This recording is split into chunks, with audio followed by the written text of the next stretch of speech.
Dr. Blair Ruble is currently a distinguished fellow at the Woodrow Wilson Center. He's held several positions over the years at the center, previously serving as vice president for programs 2014 to 2017, as well as director of the center's Comparative Urban Studies program and Urban Sustainability Laboratory 1992 to 2012. He was the director of the Kennan Institute for Advanced Russian Studies in 1989 to 2012 and director of the Program on Global Sustainability and Resilience, 2012 to 2014. He is a native of New York, and his latest work, The Muse of Urban Delirium, examines how new forms of performing arts emerge at moments of uncertain social identity in cities undergoing rapid transformation. I'd like to talk a little bit about that as it relates to Washington, D.C. His earlier book-length volumes include Washington's U Street, which we'll talk about today, a biography, Creating Diversity in Capital, and a trilogy examining the fate of Russian provincial cities during the 20th century, Leningrad, Shaping a Soviet City, Money Sings, and Second Metropolis. He has more than 20 edited works with several partners, including Jazz in Washington, Urban Diversity, and Preparing for the Urban Future. And I had the pleasure to interview him, as Judith said, for UDC Books a decade ago. And doesn't seem like it, but it has been over 10 years when I was hosting UDC Books on UDC TV, the university's cable television station. Washington's U Street traced the history of U Street neighborhoods in Washington, D.C. from its beginning during the Civil War era to its present gentrification. And today we're going to revisit that recorded interview and talk with Blair about his thoughts on it today, and also talk about a new work that he has that I'm excited to talk about, Portraying the Soul of a People. African Americans confront Wilson's legacy from the Washington stage. So Blair, welcome to this session. Thank you, Cheryl.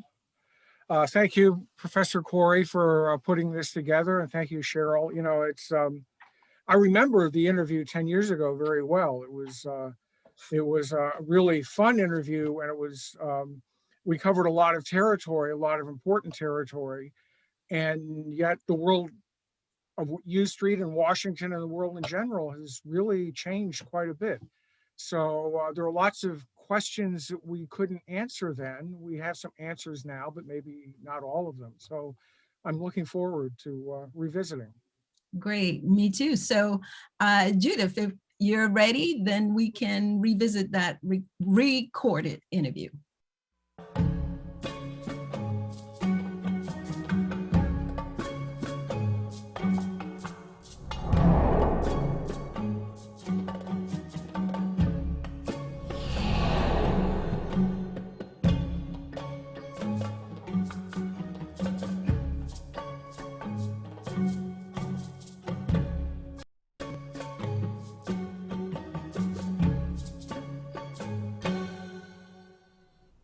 Hello, I'm Cheryl Hawkins. Welcome to UDC Books. It is considered that in the early 20th century, modern African-American culture was born right here in Washington, D.C. Before Harlem and the Apollo Theater, the U Street corridor was the place to be for African-Americans. The best of business opportunities, housing, entertainment, education, all developed right along the U Street corridor. On this edition of UDC Books, we're talking about U Street. The book is Washington's U Street, a biography. The author and my guest is Blair A. Ruble. Blair is the director of the Kennan Institute and the Comparative Urban Studies program at the Woodrow Wilson International Center for Scholars in Washington, D.C. He is also the author of several books about the governance of cities worldwide. He is a jazz aficionado, prominent urbanist, and longtime resident of Washington, D.C. Blair, welcome to UDC Thank you. Books. Thank you very much. Thank you for coming. Been trying to get you here for the longest, so I'm glad this finally Glad happened. it's worked out. Yeah. Before we get into the book, I would like, if you would, tell me a little bit about the Woodrow Wilson International Center for Scholars, and more specifically about the Kennan Institute that you're the director of. Well, the Wilson Center is the official presidential memorial to Woodrow Wilson, and Wilson was an internationalist and a scholar. So when Congress was trying to decide how to memorialize him, it it voted in the late 60s to set up a living memorial, which was an international center for scholars. And then in the 70s, the center began to focus on different regions of the world and set up regional programs focusing on, in our case, what was the Soviet Union. There's a Europe program, an Africa program, an Asia program, Latin America program. So we run seminars, we have scholars in residence, we provide background knowledge about various parts of the world. Woodrow Wilson was an interesting president, and I have visited the Wilson House, the Woodrow Wilson House, which is a museum here in DC. Yeah, it's an interesting house. It's a little snapshot of Washington in the 20s, but he is a very interesting figure. It's in terms of this book, he actually is, there's nothing heroic about Woodrow Wilson at all. He was responsible for undermining a lot of the prosperity that was along U Street when he resegregated the federal government. And in fact, more than half the segregation laws in Washington, D.C. were passed under his administration. So in terms of the story this book is about, he's actually a rather negative, dark figure, sort of hovering over the city. Because he was the first Southern president, first Southern-born president after the Civil War, and he brought all that baggage with him. And you've got a lot of that in this book. I'm really, really impressed with and I've read somewhere too that the amount of research and the history that's in this book. You don't necessarily, I'm not necessarily seeing that much DC history in a book, especially when you're talking about a neighborhood and how it all fits together. So, and starting off, I think I've heard you say that you got the idea to do this book from overhearing a conversation in a jazz club on U Street. Not just overhearing, but participating in a conversation. My wife and I were at Twins Jazz, which is on U Street, and it's a very congenial place, and lots of diverse people are there, and everybody's very friendly. But there was one night, 7, 8 years ago now, where there was an edge to the conversation, and it happened to be the week that the Ellington condominiums opened up down the street, and the whole issue of gentrification was right there in front of everybody's eyes, and people were upset about it, and we began talking about why. And it became clear that U Street has a special meaning in Washington African American community, and the more people talked, I think about the world by writing books, so the more people talked, I thought, well, I should write a book about this. And the more I delved into the story, I not only understood why it was important to people like the people in Twins Jazz 7, 8 years ago, but I also began to understand that it's a window on the story of the city as a whole that often has been overlooked. Absolutely. I think I read in here that you had written that the story of Washington has been denied its own story for as long as it's been without its own representation in the federal Congress. So in other words, since the beginning. Since the beginning. And the idea is that if it's a real city in which real Americans live, then the people who live here should have all the full rights of citizenship. But since the city was established in a compromise leading up to the ratification of the Constitution, you had this problem that the people who lived here didn't have the full rights as citizens. So the way you psychologically deal with that and politically deal with that is to say, well, it's not a real place. They really aren't like everybody else. And then, but I think that's part of the story, but it goes beyond that, because few people realize that Georgetown, Alexandria, when it was part of DC, Washington City, all had elected local governments. We didn't have representation in Congress, but we had local elected governments. And that was suspended at the end of the Reconstruction era and the beginning of segregation. It was suspended by Congress, and it was suspended because there were, quite frankly, when you go back and look at the record, too many black men voting in the city. And we talked a little bit before we started this this interview, the fact that there were blacks and whites in this city all along. They were here, and you were saying was Right. one of the most. Well, one of the things that's interesting about Washington is it was established in between the two states that had the largest slave populations. So there were slaves working fields where all the major monuments of our government now stand. And that meant there was always an African American presence in what became the city. It also had, it and Baltimore were the two American cities that had a majority free African American population when the Civil War broke out. But the free population was much larger in DC than in percentages and numbers than any other American city.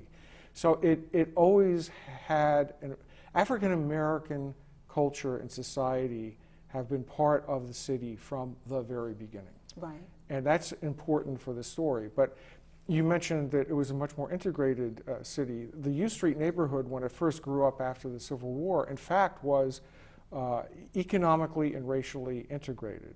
You had a pattern where you had big houses being built on the streets where more well-off people lived, usually but not exclusively white. And you had alleyways where poorer people lived, often African American, but also poor whites as well. And so there was a lot of, people really were living on top of one another. And it's only after Jim Crow laws take effect after 1877 that the U Street neighborhood in the city begins to really become very sharply demarcated by race. And that's something I didn't know too, that whites were living in these alley homes as well. I thought they were all just African Americans living in the alley. Well, there were. They were all poor. They were all White. poor, right? They were all poor, and some were immigrants, and some were, people moving in from the countryside. And the pattern was the first place you would go would be Southwest Washington. And there were two reasons for that. One, it was kind of cut off from the city. There were canals that it was often referred to as the island, even though it wasn't strictly an island. But the other reason is boats would come in at the foot of 7th Street, and people arriving in the city would begin walking up 7th Street and out what became Georgia Avenue, which goes off to Baltimore. So it was the first place that newcomers to town hit. So poor people, when they were coming to town, didn't have a lot of resources, may not have known anybody, so they kind of stopped along the 7th Street corridor. And so after the Civil War, during Reconstruction, you had a lot of, federal mandates going on that helping blacks to find their way, if you will. Right. A lot of the Freedmen Bureau and all that came about, and here in D.C. Well, D.C. was important because D.C. is always the place where Congress wants to experiment. So when you had Reconstruction, their version of the experiment was, we're going to try out, this is where slaves were first emancipated. Right. It is where African American suffrage really was first tried out. And the Freedmen's Bureau tried a lot of experiments here, which led to, indirectly, but it did lead to the founding of Howard University, Yes. Freedmen's Hospital. All the institutions become central to African American. Washington really took root in this period after the Civil War. And part of it was because Congress imposed the Reconstruction mandate on the city. I think in terms of African American suffrage, I have the figures in the book, but I think only 1 or 2 people in Georgetown voted to let African Americans Yeah, you did vote. have that in there. I saw that. And Washington City, it may have been 30 people voted for it, but in fact, because Congress had sovereignty, it imposed. And what happens is, and there are historians now writing about this, there's a woman, Kate Mazur, who's written a wonderful book about it. You had a very vibrant interracial political system that grew up immediately following the Civil War. And as Reconstruction begins to become looked at unfavorably in Congress, and as Southerners begin to make their way back into power, the vibrant political life in the city is an affront to what they want. So eventually you get, in 1874, home rule is suspended. And the excuse is profligate spending, but in fact the historical record is emerging is pretty clear that race had a lot to do with it. Now you study, you have studied a lot of cities, urban areas throughout the world, and you identify what you call the contact zones, a crack in the sidewalk. Tell me a little bit more about that whole concept. Well, the zone of contact idea is a social science term, which maybe is I kind of like cracking the sidewalk a little bit better. But the idea is that in every vibrant urban community, there are places where people who are different from one another crash up against one another. The transportation centers, marketplaces, central plazas, and I think this is where great cities become great. It's where people are forced in the coming and going of daily life to interact with people who not only aren't like them, but maybe people you don't like at all. And out of that kind of schizophrenic experience of having to share a space with somebody who's different and somebody you may not like comes a lot of creativity. And I think that's why cities are really very vibrant, culturally inventive places. It's that people are forced to do things that they might not quite want to do. And there are areas like this. Now, historically in American cities, these are often African American neighborhoods. They're where white people go to do things they don't want to be seen doing. So there is often a kind of hierarchy of power that's at work here too. It's not, this is no romantic view of golly gee, people come together and they're productive. No, it's zones of contact, but also zones of conflict. Right. I found that really, really interesting. And you mentioned that after Reconstruction and Jim Crow laws come into effect, and you know what, you actually, and I didn't know, we all know the term Jim Crow, but I didn't really know where it came from. Can you share that? It comes from a skit by a white minstrel performer who was very famous, and he did these skits mocking African Americans, and one of his characters was Jim Crow. And this goes back to, I think it actually goes back to 1830s, 1840s, and you know, minstrel shows were the most popular American form of entertainment in the 19th century, and he went around the country and everybody knew his Jim Crow characters. So when you began to talk about segregating people, the idea was putting Jim Crow in his place, and that's where it comes from. And it's amazing, you can take a character and have it become a law. Yes, well, but you know, it's very interesting. I once had a gentleman, I was talking to a gentleman about the United States who became, was one of the leaders of Solidarity in Poland, and he said to me once, when you Americans are serious about something, you turn it into a circus.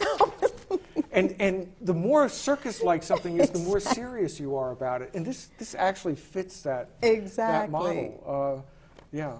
But I mean, obviously, this became, for a city like Washington, it defined, in some ways still defines what Washington is about. Yeah. In this first, I guess, chapter, Ambiguous Roots, or throughout the book, you also include profiles of some people who were, I guess, important, prominent within those periods of times. And I know there had to have been lots of people that you came across that you could have given a profile to in the book. Why did you choose the people that you chose to be profiled in your book? I chose the people I chose in part because they clearly left an imprint on this particular neighborhood. General Otis Howard, the founder of Howard University, but there are many, many other people. I also wanted to try to find people that represented the period I was writing about, and represented in some ways the best of the period that I was writing about. So it was a combination, and you know, I call this book a biography, not a history, because it really became a book about compelling human beings and compelling life stories. So I wanted to highlight some of those life stories, and it's a story full of truly remarkable people.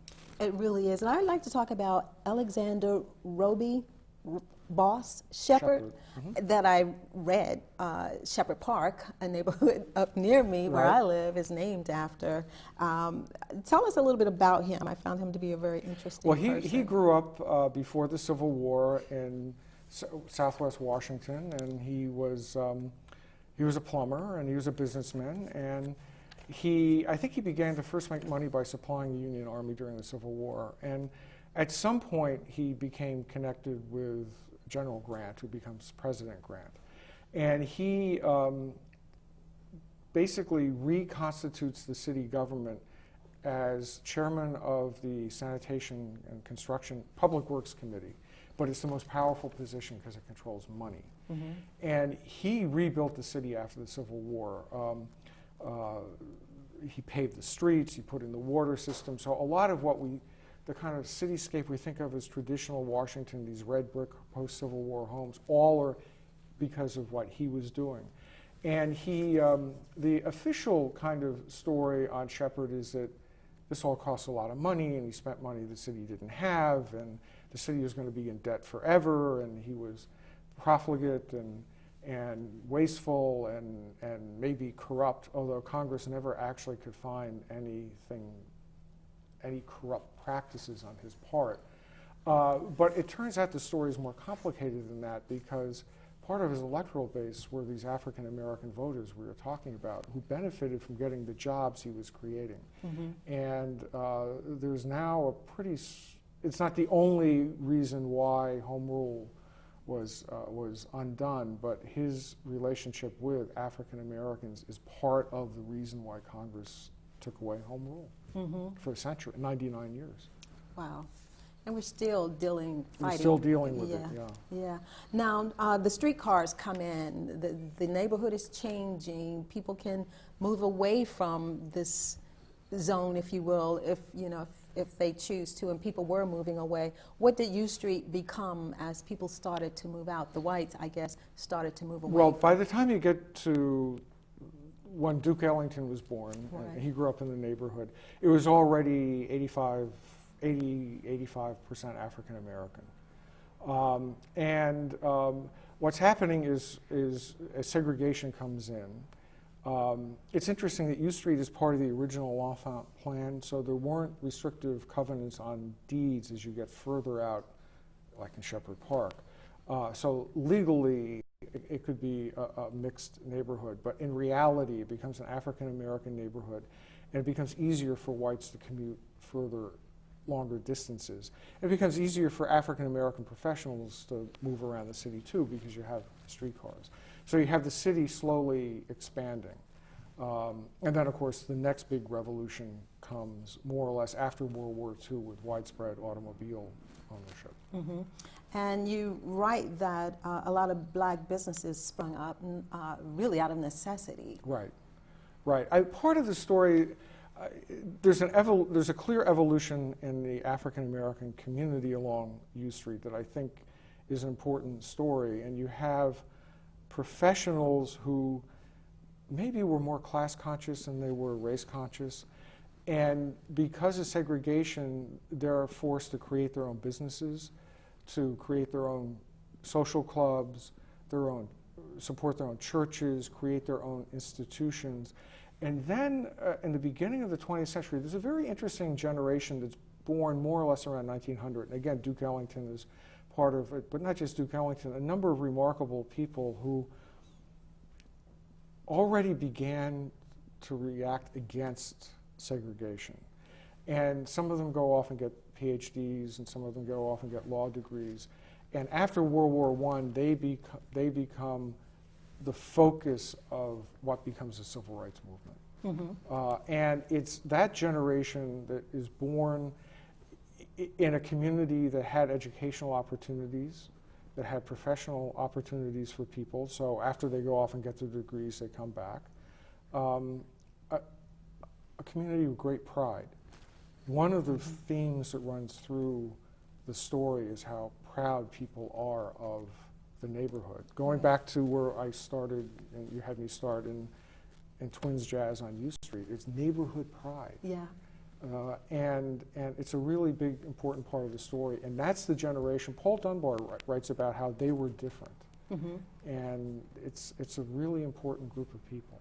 And they dominate the story into the 50s and 60s. Yeah, my dad and mom, born in 1915, 1960, and my dad tells me they were here in DC all the time. They saw every show that came to the Howard Theater. They went to the Griffith Stadium to see all the baseball games. So, and then I had relatives living in DC. So DC was always, for us, children growing up, a wow place to go to, you know, because we knew African Americans had places to go. And you know, you mentioned the Howard Theater, and I want to say a few words about that, because I write about the Howard Theater in the book, but I think it really goes to the heart of the story, and I didn't get it quite right in the book.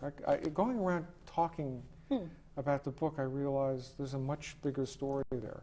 What was remarkable about the Howard wasn't just that you had all these famous musicians playing there, but the role it played in the community. And kids hung out there, and they got to meet these famous musicians, and they got to play. And there's a whole group of musicians that fanned out in the 40s, 50s, and 60s. They played with James Brown and Elvis Presley, and they were formed because they could hang out at the Howard Theater. Yeah, I've heard all kinds of stories too. People skipping school, kids, right, so they could go down to it was a real part of life. Yeah. And it meant that the famous musicians weren't like now, where they live in some world you never inhabit. They were right there. Chuck Brown, you know, the famous DC godfather of go-go. Right. He is on a TV show talking about how when he was a kid shining shoes, Louis Armstrong came out and he shined his shoes and gave him $1 tip, and he thought, well, being a musician must be a good thing. So it had that, and the son of the Turkish ambassador hung out there and then goes on and starts Atlantic Records.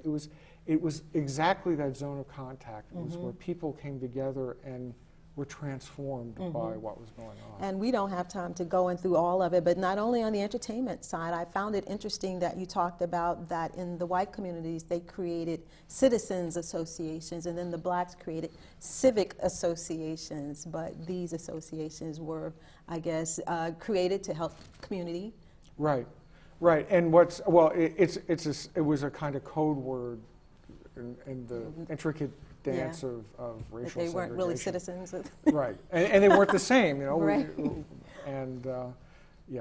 It's a very layered, complicated story. Yeah, the whole story is, and you share it very well and very beautifully in this book, all the way. Black Broadway through Chocolate City, the Last Colony, and all the way now to where U Street is today, the new U, with the regentrification that's come through. Talk a little bit about what U Street looks like today. Well, I stopped the book with Barack Obama the day before he's inaugurated. He goes to Ben's Chili Bowl, because it seemed to me that was a moment that captured the story and sort of put U Street back on the map. Back on the map, that's right. But what has happened is U Street is now in. Places like the Ellington condo opened up. In the last census, the area right around U Street is no longer majority African American, and the city isn't majority African American anymore. And so it's gone through a dramatic transformation, and you know, it's where you stand and how you look at it. You see very different stories unfolding with gentrification. On the one hand, there's a sense of loss that many people clearly feel, because U Street was part of their life, and when they go there now, they don't feel as if it is part of their lives. But there's also a gain. It's very vibrant, it's very vital, it has a great nightlife, entertainment life. So like all things in life, it has pluses and minuses. So is it still a contact zone? Yes. Great. More so than ever. All right, thank you so much, Blair. Thank you We're very out of much. time. Thank you. My guest has been Blair A. Ruble. His book is Washington's U Street, a biography. In great detail, this book traces the history of the neighborhoods of U Street from Civil War era origins to recent gentrification. Blair Ruble has carefully and beautifully fulfilled the task of creating a unique body of work that captures the history of this culturally important area. Washington's U Street has been called a rare instance of original research told in an engaging and compelling voice, a sentiment of which I wholeheartedly agree. Thank you very much. Thank you for watching. I'm Cheryl Hawkins. Please join us again next time, and until then, take care. Wow. What a walk down memory lane. Yes, exactly. Yeah. But you know, and looking at that and thinking about U Street today, knowing that DC has been the home throughout the years to important scholars, entertainers, political figures, and prominent African-American institutions. The contact zone concept, it makes me go back and think about that. Today, when we ended that conversation, you concluded that yes, you know, the contact zone still is intact, even more so then. I'm wondering today, since that time, we've had several clashes on U Street in the corridor. One that comes to mind is when new owners moved into the luxury condos on U Street, and a store owner who was used to blasting his go-go music on the corner, no one ever complaining, and now all of a sudden, here are these new members in the neighborhood, and that clash happened. It was a cultural clash. I saw it as. I assume they made some kind of concessions because that story kind of went away. But how would you say that the contact zone is holding on U Street today? Well, you know, it's interesting listening to this interview. It's 10 years old, but issues of gentrification, DC statehood, just yesterday, there were hearings in Congress. There are a lot of things that haven't been resolved in the last 10 years. There's some things that have been, which we can come back to. But, you know, I tried to end the book on a bit of an upbeat note, and the idea of contact zones and the idea that this was a neighborhood that through all the changes it went through was more about creating culture than consuming culture. And I have to say, that's not how I would describe this neighborhood anymore. Mm-hmm. You know, all the, even if we stop the conversation prior to COVID, because a lot has changed because of COVID and we don't know where it's going. But, you know, the places where people would gather, Bohemian Caverns was closed. Since then, Twins is closed. But the places that facilitated that kind of contact couldn't survive given the real estate market. And I think gentrification, particularly in that area, is throughout the city, but that area has been unrelenting. And in doing so, it has unwound the possibility for some of the contact that always went on there. So, you know, I tried to end the book with a question: what is the future? Well, now looking back, I think the future, unfortunately, is rather clear. Now, it's interesting you mentioned the whole dispute about go-go music, because there was accommodation and there was a bit of pushback. And I think over the course of the last couple of years, with the Black Lives Matter movement, the elevation of go-go to the official music of DC, there's been a little bit of reclaiming the turf, but it's really a rearguard action. And it's interesting, WETA, the public television series, has a new series, If You Lived Here, and they did this where they go around and they show fancy real estate, and they did a show on Shaw, on this neighborhood. And I was thinking, they went into a condominium that has some name like Poetry or The Poem, an allusion to Langston Hughes. And I'm looking at what they're showing, and I thought, Langston Hughes could never set foot in this building. And you know, this is how things have changed. In that regard, unfortunately, I think the last 10 years have been a harsh decade uh, in terms of the kind of serendipitous contact that I was writing about in the book. Mhm.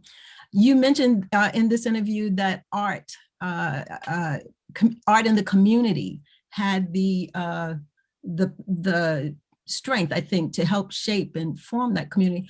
I'm not sure. I mean, artists are still making art, but I don't know how strong that is still happening on U Street or many streets in DC, and has art what elevated to something else.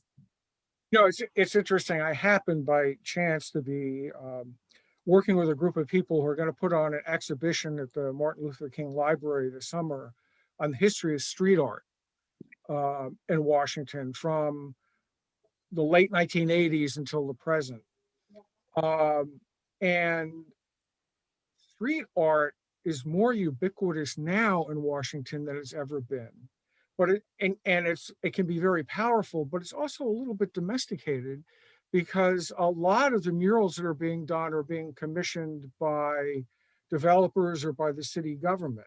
And that's not necessarily a bad thing, but it means that art is fulfilling a different function. But I do think DC over the last 15, 20 years has become a center of street mural art. And I think that tries, in some ways, that communicates something about what was here before. And so I think that kind of art has been important. I think where I think the music scene has a great deal of difficulty finding creative space in U Street and it's moved out. I'm looking at who's on this call. It's UDC. There's Alan Johnson. Well, Alan Johnson's basement is probably more important than U Street right now for the emergence of new music. Yeah. Or Mr. Henry's on Capitol Hill with Herb Scott and Aaron Myers. So I think, cities change and things move around. I think the function's still there, but it's not organized in the same way. And then, of course, we have COVID, and we don't know how that's going to change the music scene. Yeah, COVID was definitely, or is, a game changer for everything. Really, I was interested in knowing, I didn't get a chance to ask you in that interview, you had mentioned when we talked briefly about Howard Theater, you'd said that you thought you didn't get it quite right in that book. What made you realize that? Was it, you said going out doing talking, were people in the community coming to you, telling you about? Absolutely, everybody had a story. I got to know some musicians and in some cases, the story, as I mentioned, was that it was part of the life of being African American growing up in Washington, but it was also a really important place for young kids who were interested in music. And they had they had these long shows.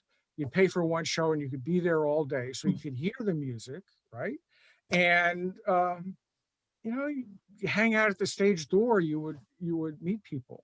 One of the interesting aspects of why U Street was so important culturally was this ability for young people coming up to meet masters of music in particular, but also theater and other art forms. I remember Dr. Billy Taylor used to tell a story about when he was a teenager. He must have been a young teenager, but a teenager, he went to Jelly Roll Morton's club, Morton's, which was upstairs in the building where Ben's Next Door is now. And of course, Morton was at the end of his career. And here were he went with a bunch of his young hotshot piano playing friends, and they went to see, is this guy really as good as legend made it out to be? And as he tells the story, Morton asked him to play, and of course we know how this went. Morton is basically schooling all these kids. But here was Billy Taylor, I don't know, 60 years later, 70 years later, telling this story of how it impacted him. And of course, now he was the master who was doing the same thing. That's a really important trend line that ran through the community. I may be overly pessimistic, and I don't want to fall into the trap that the past was always somehow better, but I don't think U Street is the place where that's likely to happen right now. Although, again, it happens elsewhere in the area. One of those kids with Billy Taylor was John Malachi, who's on There the you go. cover of Washington's jazz book. You know, I want to interject here because this book is even though we hung out at the same spots, this book is how I met Blair. I was contacted by the Wilson Center and said, would you do an interview with Blair about the book? And so I got a pre-publication copy, and I went to the opening at the Wilson Center, and I was really struck about the insights that Blair brought to the book, in terms of the places that I was as a student at Georgetown, going to the Bohemian Caverns and going to the Howard Theater, cutting classes from Georgetown with an African-American classmate of mine to see her brother, who was a trumpeter in the house band, playing behind soul groups who toured with Otis Redding, but then played and performed in Europe with the avant-garde artist Marion Brown. That connection that goes musically and beyond category with the music. And so the first interview that we did in public was at, speaking of Langston Hughes, was at Busboys and Poets on 14th Street for the audience that was being gentrified. Right. Right. Wow. I remember that clearly. Yeah. And after that, Blair and I did a number of conversations about the book, which I guess begs the question: is the book still available? Is it in print, and can people obtain it today? You can definitely get it on Amazon. I'm not sure that they're printing any more copies, but if you go on Amazon, Great, it's around. fantastic. No, it's really an important book. One of the details that Blair got, he was talking about Howard University in the 1960s, and my wife Sandra, then Sandra Barrett, was involved with the SNCC chapter at Howard, and was friends with Stokely Carmichael. And Blair actually pointed out that the SNCC chapter was the Nonviolent Action Group, NAG. And these kind of details really get frequently lost in the histories about our city. Mm-hmm.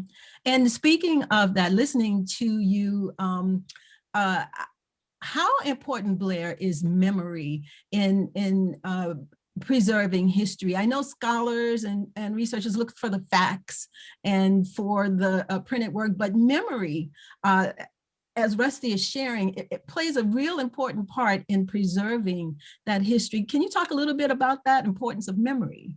I think memory is very, very important, and memory continues in ways that perhaps mainstream historians and officials don't want. I started out being a specialist on the Soviet Union, and what became clear when the Soviet Union began to open up is that all sorts of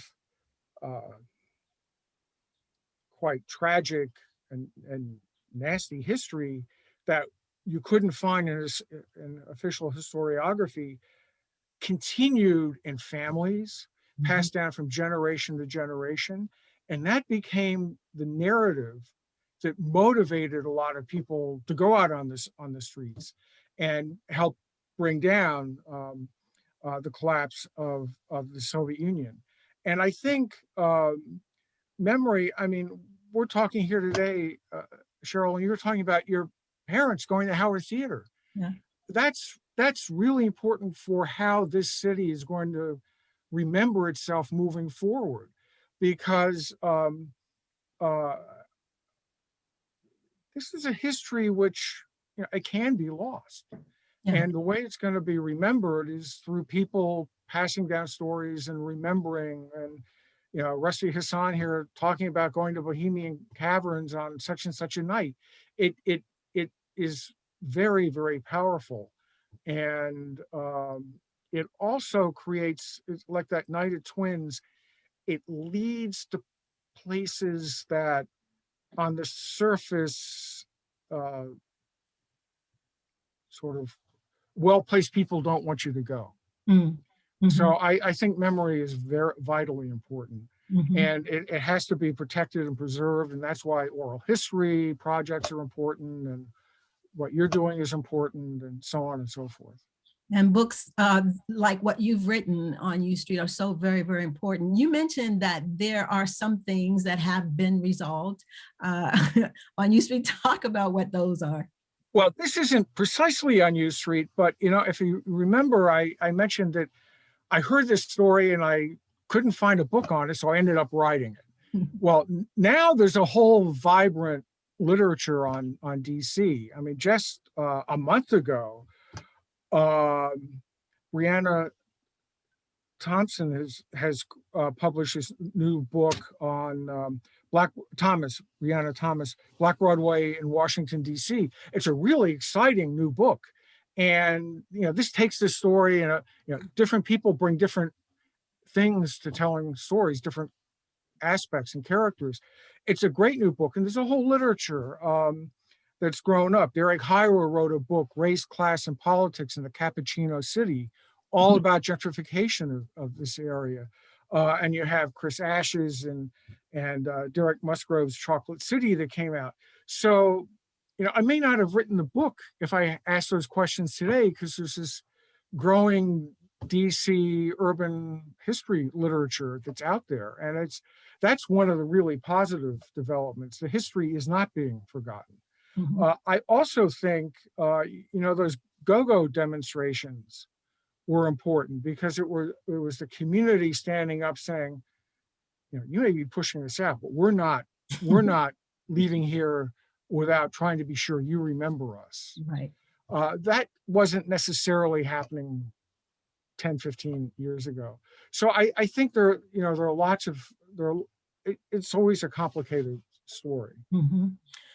Great. And I think your book was at the forefront of helping a lot of those other works to become available. I want to talk just a few minutes because I know we're pushing towards the end of this session, but I have to get in a few words about one of your recent works, Portraying the Soul of a People, African Americans Confront Wilson's Legacy from the Washington Stage. I was so happy to see this because I am currently working with a group of people during COVID. Some artistic friends and myself, we got together because we were frustrated. We couldn't get together. We couldn't go anywhere. We couldn't do anything. And we wanted to use our skill sets in some kind of way to deal with art. And so we came up with a concept to produce a series on Black theater. A lot of us are art actors who started in theater and went different ways, but thinking about Black theater and those Black playwrights that really didn't get much of their due. And then here comes this book that you've written. I was like, wow, here's all the research I need right now to make this happen. But this book is about Black theater, and you're looking at it in DC in the 1920s. And tell me a little bit more, tell us a little bit more. Well, this project is a dimension of the U Street story I didn't follow up on when I was writing the other book. And I thought, there's a lot of interesting material here about theater. And I started diving in, and the Howard archives are wonderful. And this became part of a larger project that I hope will lead to a book maybe later this year, a kind of social history of Washington theater from 1910 to 1990. And this material on Howard, and I'll come back to that in a second, then it looks at Catholic arena stage, and then the DC Black Rep in the 70s and 80s. Which actually, I see Rusty Hassan here. Rusty kind of brought to my attention because he kept talking about the new thing, which was also part of the story. But what I published was the material about the origins of the Howard Players and how it emerged from, in part, from a discussion group on how to use the stage to respond to Birth of a Nation and Woodrow Wilson's embrace of a pro-Klan history. And there were a number, it's complicated history, a number of people involved. 6 or 7 are now on US postage stamps. So these are not, little irrelevant figures. Right. But Elaine Locke and Thomas Montgomery Gregory went back to the Howard campus and tried to create a national Negro theater.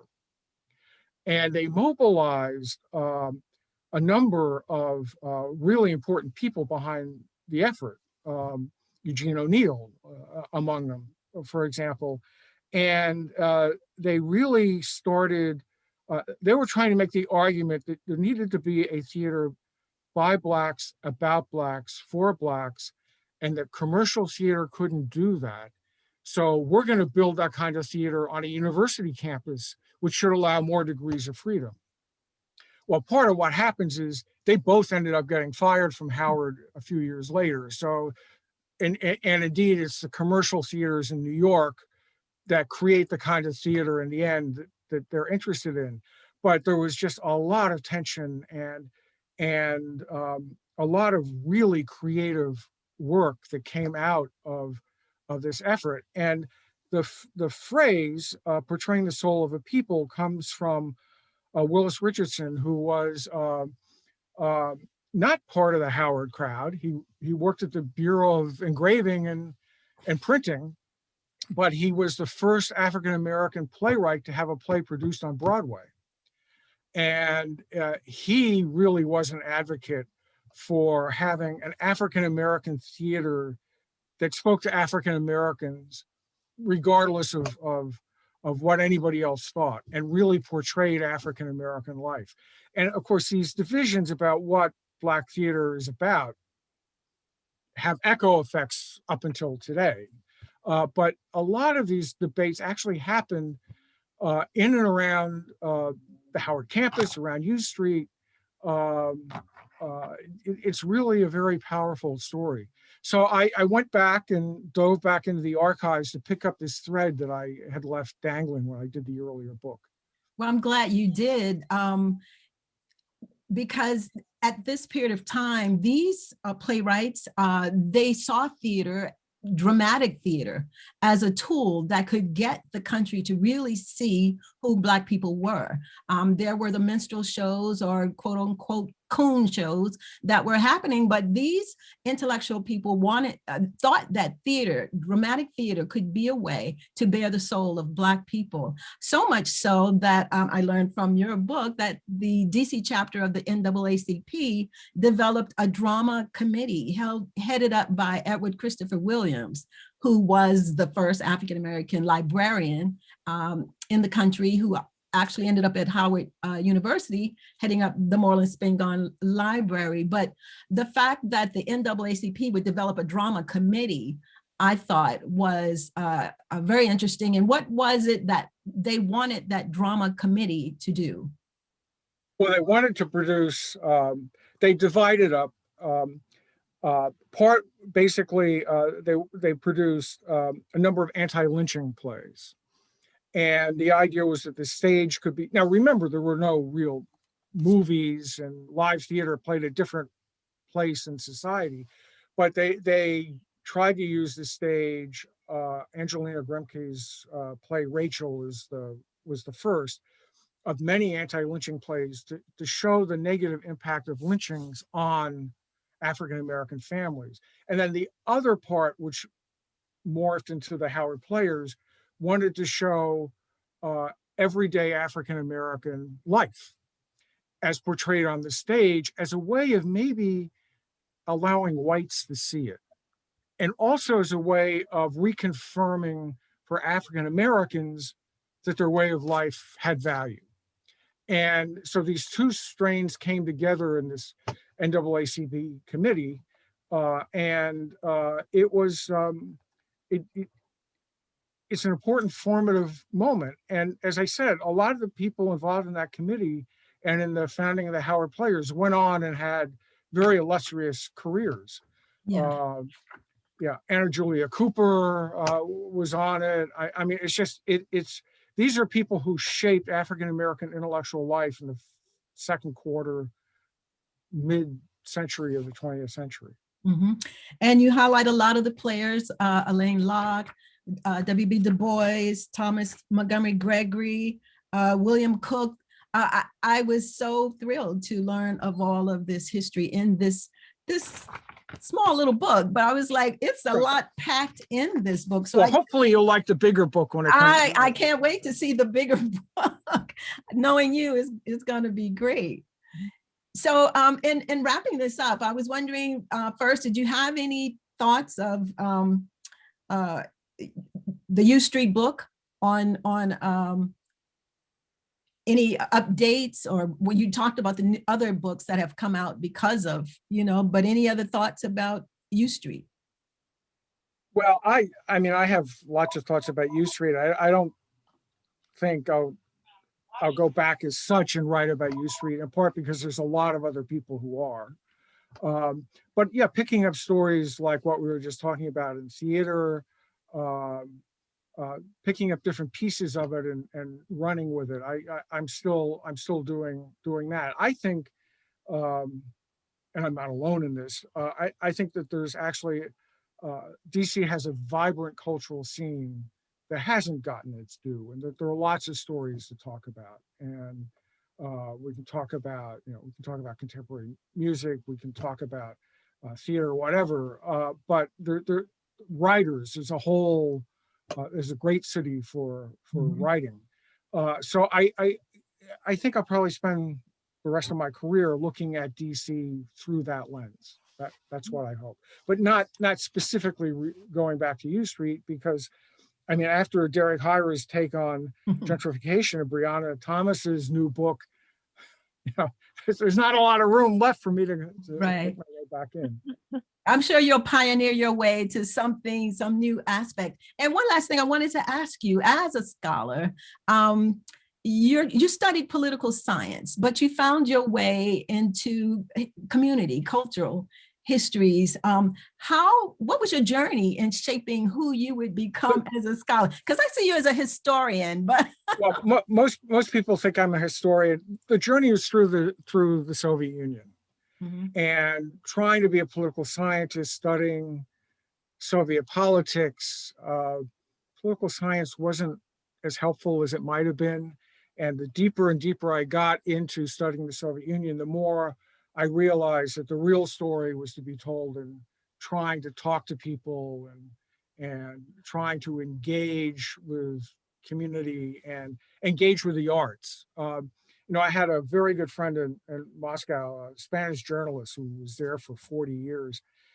And I remember I made one trip in the early 1990s. And I met her for dinner, and I was just beat because I had spent the whole day talking to all these political types. And she said, Blair, every time you come here, I'm going to take you to the theater or the ballet or a concert. So you actually relearn to like this place again. And she did. And of course, that's a part of Russian life that is spectacular. So that's and then I began thinking, well, this is U Street's right outside my back door. It's all here too. I don't have to go to Moscow for this. So that was the journey. Yeah. Great. I'm glad you took it. I've heard you been called a Renaissance man at the Wilson Center. I see why. I'm glad you're a Renaissance man right here in the midst of DC, helping us to capture a lot of our history. Final word, I want to thank you, and I want to thank Professor Corey, and I want to thank all of you at UDC. I see Alan on the screen. You all do really important work.